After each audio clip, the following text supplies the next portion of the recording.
Northeast India, and this is very interesting. Remember, Northeast India is different, or Northeast India's civil society and its role will be different from that of the All India scenario. Why? Because if you go back to Northeast India, you will see the politics of Northeast India. Its politics has been around identity. Its politics has been around autonomy. Its politics has been around exclusive rights.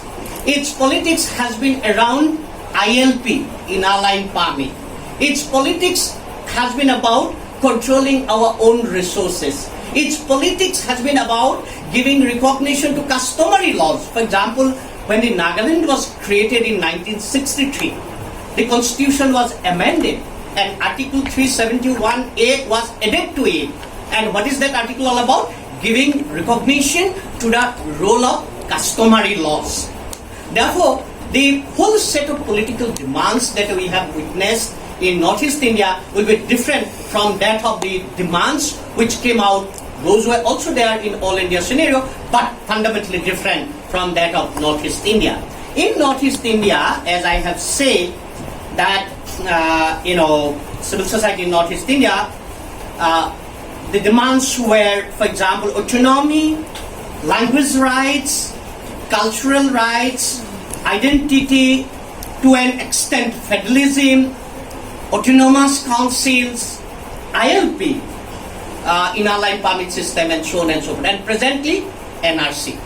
NRC, whereas throughout the country, NRC has been challenged. People are telling no NRC. In Assam, including myself, we are telling we need the NRC. We want to project NRC as a counter to that of CA. And this is very interesting, and I'll talk about that. Now, let me give a very brief sketch of it, brief history of it. How did it, the composition, for example. Now, if you look at All India, you have PUCL, for example, People's Union of Civil Liberty, People's Union of PUDR, Democratic Rights, and you have ecological movements, and so on and so forth. Now, if you look at the composition of civil society in Northeast India, there are two important organizations. One is the Students' Organization, All Assam Students' Union, All Bodo Students' Union, All Rabha Students' Union, All Arunachal Pradesh Students' Union, All Naga Students' Union. Students' Union is a very important component of civil society. The second one is literary organizations, Assam Sahitya Sabha, Bodo Sahitya Sabha, Rabha Sahitya Sabha, Tiwa Sahitya Sabha, so on and so forth. Now, this is very interesting. All these organizations, whether students' organizations or literary organizations, have been formed around ethnic identity, formed around linguistic identity. Assam Sahitya Sabha, Assam Sahitya Sabha, it is called Assam, it is not calling it Assamese Sahitya Sabha, but its main objective has been to promote Assamese language. Now, All Assam Students' Union, again, although it has not called itself All City, were the core components in the composition of civil society in Northeast India. Let me give you a very brief sketch of it. How has it been traveling? How has it been moving? 1960s onward, for example, and I'll give you the current state, and I'll give some reflections on it. Am I making you tired? No. Not at all? No? I'm looking at the time also. I have already spoken for 29 minutes. Maybe I'll be speaking for another 15 minutes. Yes. Look at the important movements in Northeast India, which has changed the political map of the region. 1960, Assam witnessed the language movement. The demand was that Assamese be declared as the state language. Probably that didn't happen in other parts of the country. Assam was leading at this point. It was good. Assamese was declared as the official language, state language, but with exceptions. For example, Assam has Barak Valley, which is dominated by the Bengalis, and Bengali was considered to be a language to be implemented as a medium of instruction in the Barak Valley, and also some exceptions for some tribal languages. So language emerged as one of the important mobilizations being led by the civil society. The implications were not always good. One, there was violence. Violence between Bengalis and the Assamese people. But there were interventions from civil society. For example, there was an organization, there is an organization, you must have heard about it, IPTA, Indian People Theatre Association. Indian People Theatre Association is a cultural organization having political leanings towards the left. Left people played an important role. Now, IPTA intervened at this point, and they played a very important role bringing about harmony between Bengalis and Hindus. Two important persons I will mention. Dr. Bhupen Hazarika, we must have heard his name, who was awarded Bharat Ratna, the highest civilian award. And another person, Hemango Biswas, you may not have heard of him, but he was instrumental in consolidating IPTA movement in Assam. They played a very important role. They had composed the lyrics that talk about agony, both of the Assamese people and the Bengalis. So on the one hand, you have the civil society movements demanding Assamese as the official language, resulting in kind of violence. But on the other hand, you had civil society interventions, which was trying to bring, unity, bring harmony, bring peace among these two communities. But if you look at the state assembly debates during that period, there were a lot of repercussions. For example, tribal communities. For example, Meghalaya was part of Assam, Mizoram was part of Assam, Nepal was there, but then they are also in present Arunachal. The Assamese was the medium of instruction, everybody accepted it. But once you started imposing Assamese as the official language, the resistance came about. And they started telling, why are you imposing it? And one of the important roots behind the movements for separate state lies in the Language Act. Then came 1972, the medium movement. And there was a demand, particularly on the part of the Students' Union, that Assamese be declared as the medium of instruction at the university level, undergraduate level. And there was a huge movement. And they succeeded, except for the university classes, PG classes. Now, Assamese is medium of instruction along with this English in the colleges in Assam today. That also had a lot of repercussions. Why are you trying to impose Assamese is the medium of instruction? A lot of communities protested against it. Then came 1979, the Assam Movement, and 6 years long Assam Movement. And Assam Movement also witnessed a lot of violence in the beginning. There was a very strong debate in EPW, Economic and Political Weekly. If some of you are interested, you can study, read it. It started in February 1980. An article titled Kajal of Chauvinism, being written by Professor Hiren Guhai. And that turned out to be one of the very important debates on the nationality question in India. Probably in case of no other states, such a comprehensive debate has taken place in the pages of EPW. You had series of articles, Kajal of Chauvinism. Then somebody, Professor Omolendu Guha, retitled it, and that debate is known by that title, Little Nationality Turned Chauvinist. The meaning is that Assam movement, which was fighting against the foreigners, immigration had been a very, very perennial problem for Assam. So that movement took place, but movement also became very chauvinist in nature. The tribal communities became very apprehensive about it. There are a lot of other debates, I will not go into that.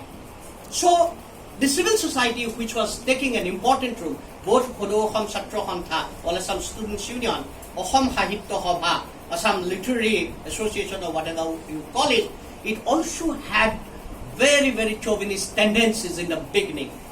And there were other people from within the society who were very critical about it.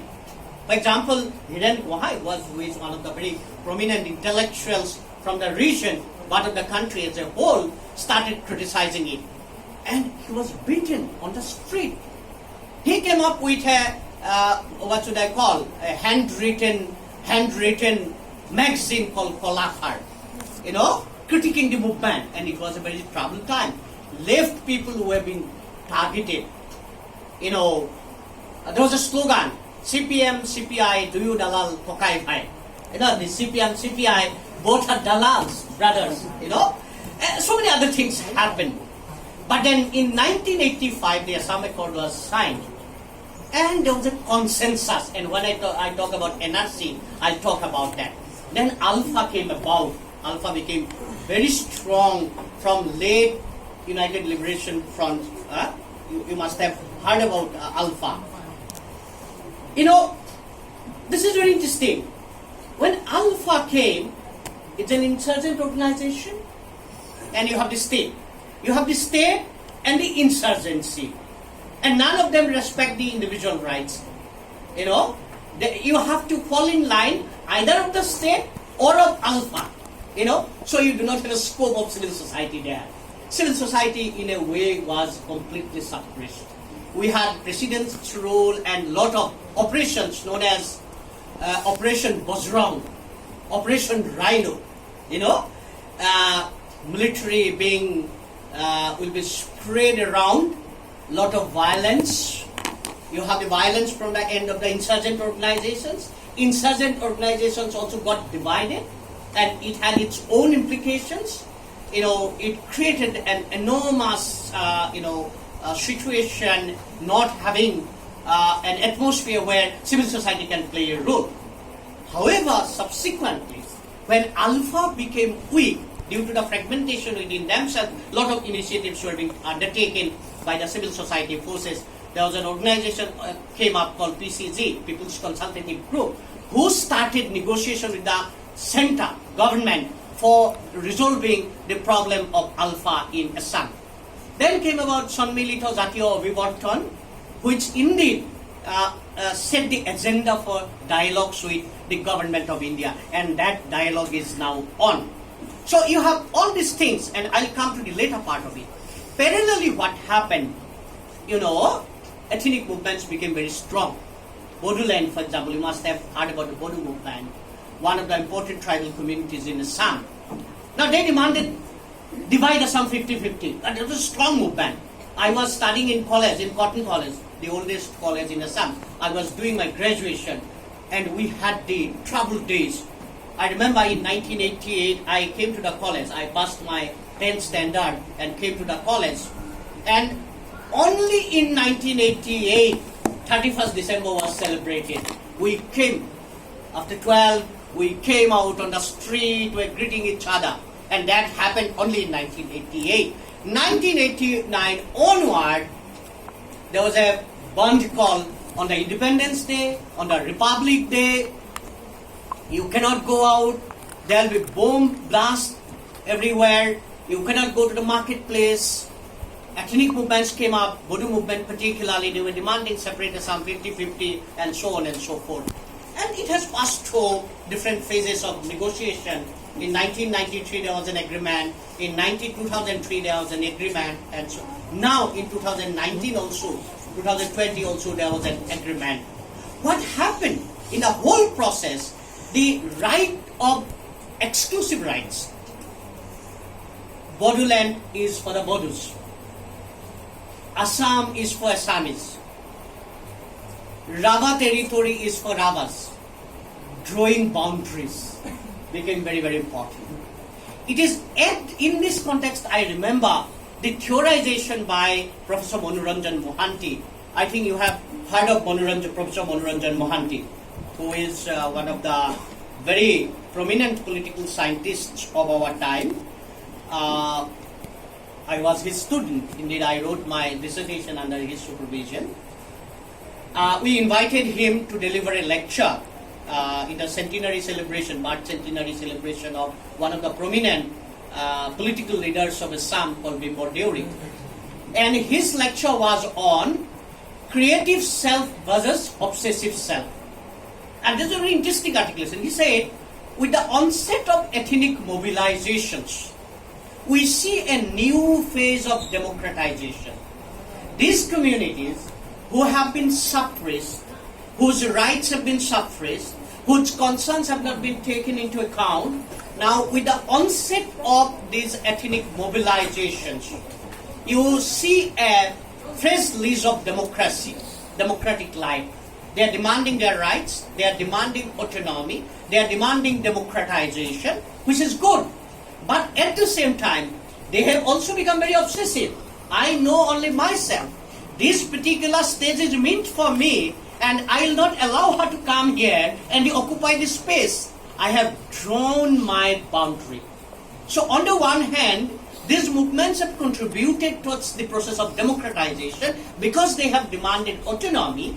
By that, they have also demanded, opening up the federal structures to the grassroots. You have union government, you have state government. Now you have to talk about the government at the regional level, autonomy, sixth schedule, so on and so forth. But very interestingly, these movements have also become very, very obsessive.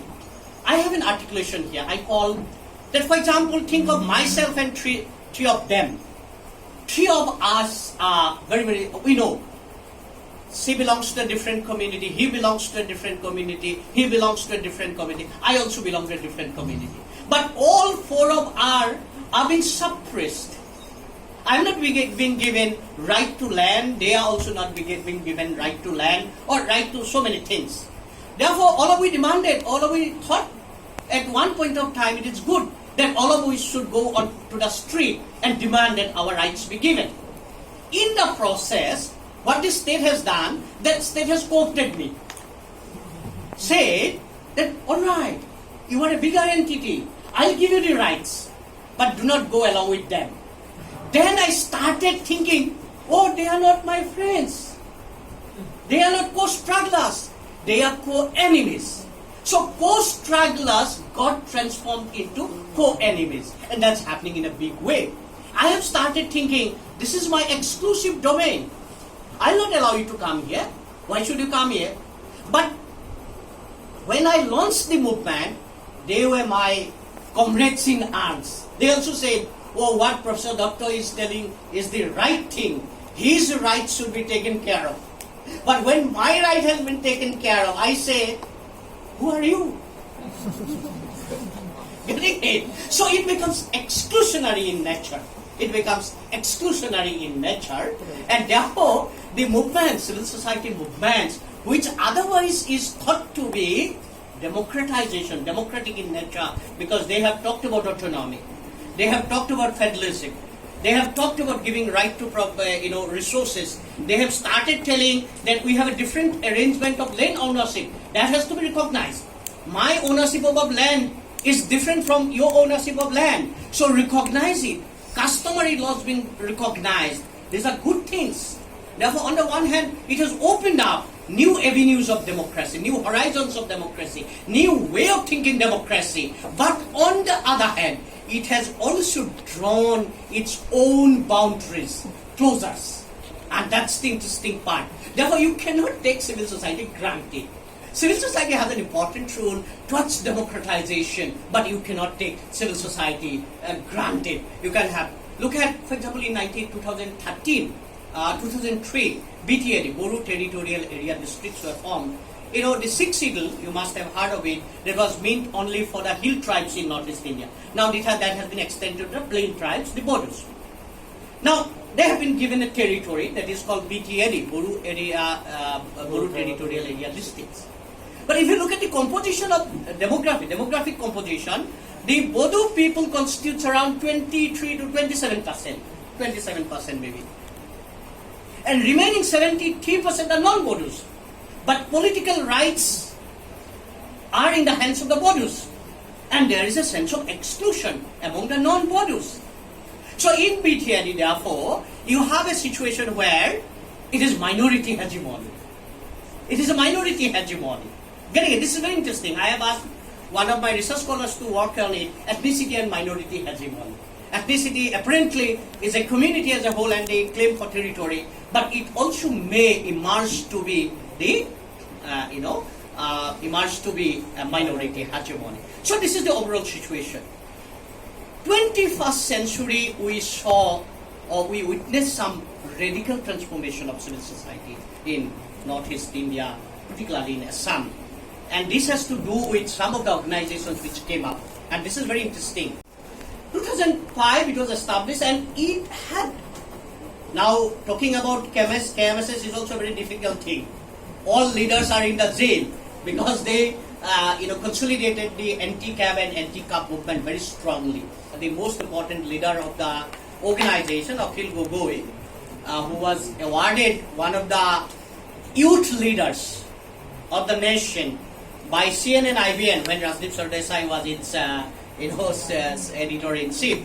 Anyway, so what this particular organization did was something different. Whereas in India as a whole, as I said, professional NGOs took the lead in demanding right to food, right to information, right to food, right to education, right to employment. What Akhil Gogoi did was something different. He used all these instruments and started challenging the very foundation of the Indian state, very structures of the economy, inequalities, land ownership.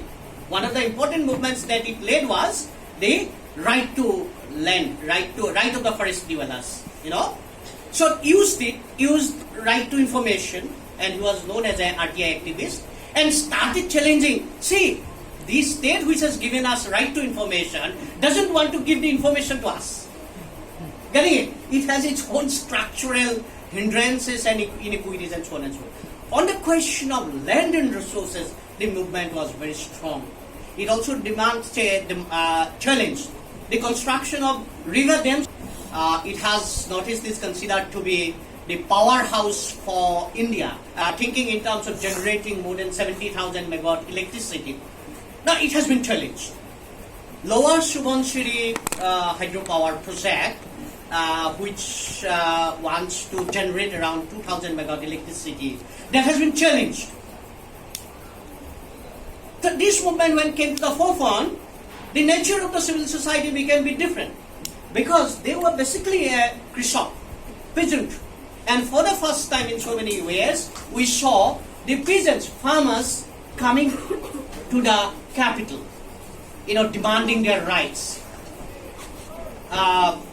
challenging the state, political parties, government. And it happened mostly during the UPA regime.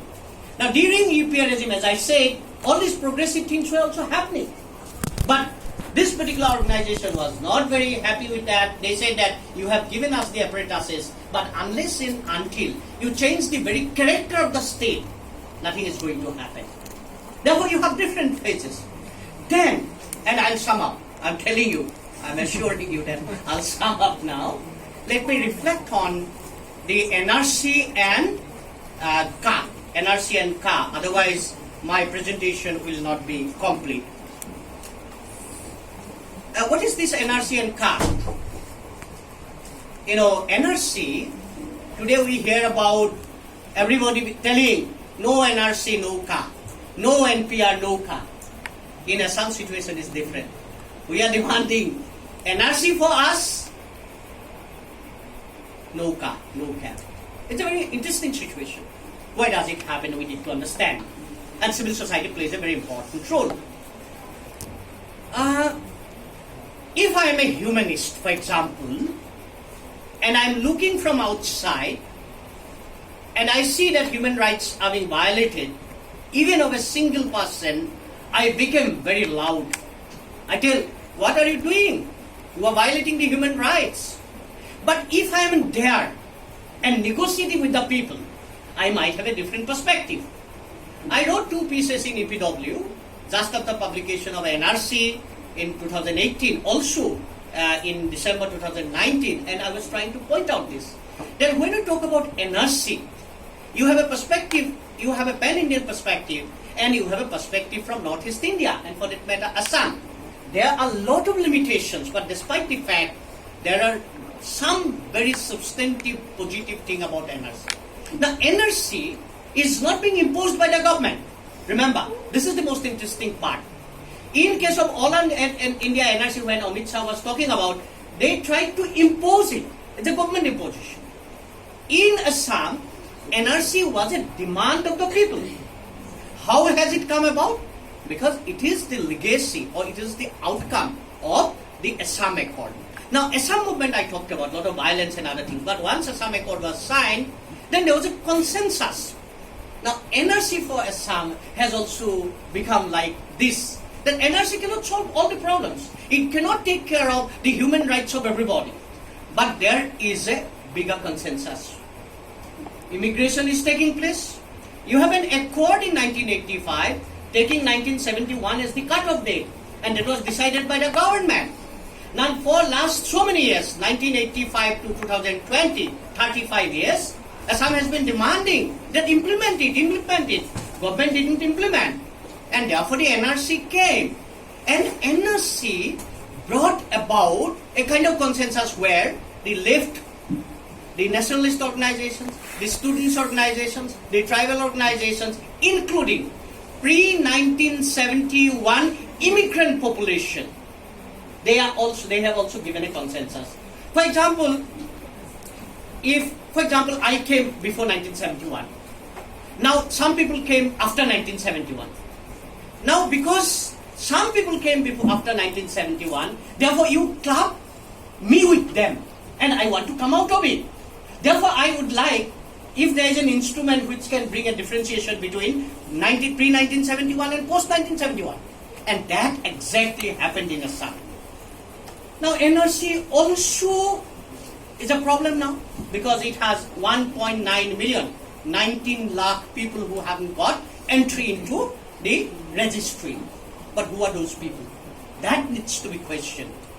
In fact, the indigenous people have also, their names have not got, they have not found their name getting registered in the NRC. Now when you see from all India perspective, international perspective, Al Jazeera, humanist organization, when they look at Assam, they say, oh, all people from Assam are very, very exclusionary, very, very chauvinist in nature. But when I say, and there were apprehensions that once this NRC list is published, there will be communal violence in Assam. That didn't happen. Why that didn't happen is an issue to be kept in mind. Here, the civil society played a very important role. They worked at the grassroots, brought about a consensus that NRC, despite having a lot of limitations, probably in due course we'll be dealing with that, let us accept it. The government, what they were doing from 2015 onward, was trying to delegitimize NRC. Therefore, they came out with two notifications of modifying the Foreigners Act regulations and also Indian Passport Act 2019-20 regulations and giving exemption to 6 communities, non-Muslim communities coming from Afghanistan, Pakistan and Bangladesh to get this citizenship, even having not the documents otherwise being required by other, particularly the Muslims. Now this is an interesting situation. In Assam, therefore, the anti-cap movement started in 2015 itself. India was not very much aware of it. India became very alert, very assertive against this particular act when this bill was converted into act post 2020. It was not there. But Assam was leading this movement. Assam was telling it is discriminatory, that is one, but more important that you are trying to define foreigners in terms of relation. For us, foreigner is a foreigner. They don't have any relation. We are not going to accept it. Had gone to the extent of telling, and for the first time it happened, that we believe in secularism. Northeast region was more comfortable talking in terms of autonomy, exclusive rights, regional rights, land ownership, resource ownership. For the first time in Assam, we saw that they started talking about secularism is the core of our polity. This is one. Secondly, the movement say, Assam Accord might have a lot of limitations, but there is a consensus around it. Once you break it down, there might be a lot of problems. Therefore, a consensus has evolved, and already consensus has evolved. Therefore, let us uphold that consensus. So that was another important issue. A lot of other issues are happening. As a result of it, what we have witnessed, that both during anti-car movement and pro-NRC movement, there was a convergence among the civil society groups. And that helped to save Assam from Probably, I am not telling that otherwise the communal violence would have happened. Probably that wouldn't have happened. But there were negotiations at the grassroots that we have to uphold the NRC and we have to oppose CAF. So these are the important dimensions of civil society, role of civil society when we talk about its contributions to democracy. As I have said, it's not necessary that civil society activism or civic activism has been contributing at large towards the democratization of polity. As I have said, it has also the exclusive tendencies. However, it has been playing a role, at least in challenging that the kind of federalism that you are talking about is not good enough. You have to go beyond. You have to talk about customary laws, so on and so forth. Now, one of the vital questions that come about what will happen to women under the civil society practices and theories and so on and so forth. There have been a lot of writings on it, particularly a lot of novels and fictions. Where it has been shown that patriarchy is very, very strong among all these civil society movements. It has not yet occupied, or it has not given a center stage to the issues regarding women. I would have loved to elaborate it, but knowing it well that I have almost completed 1 hour and I don't want to tire you more. So again, I thank you all for the opportunity to be given.